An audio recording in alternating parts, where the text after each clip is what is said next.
America's European allies were not given advance warning of the attack on Iran's top general. Tuesday, Britain's Defence Secretary said the US had the right to defend itself.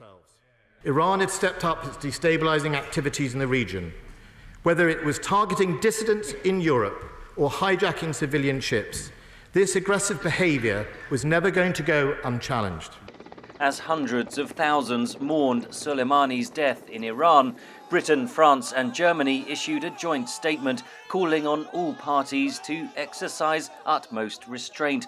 British Prime Minister Boris Johnson is facing his first big foreign policy test. Trying to be a bit of a bridge between the United States policy of confrontation and trying to keep the European three, France, Germany and ourselves, on side with a continued policy of engagement. That's quite a difficult act to balance. Europe hopes the 2015 Iran nuclear deal can be saved. Despite Tehran's announcement, it will now disregard all restrictions on its nuclear enrichment activities. Iran also has pledged military retaliation, and US allies fear they could be targeted too. The main area that it's going to look to target US interests will be in Iraq. That seems to me the easiest place for Iranian allies to look to hit back against US interests. NATO has suspended its training mission in Iraq, part of the Western coalition to defeat Islamic State. A new conflict would be in no one's interest. Russia and China both condemned the killing of Soleimani.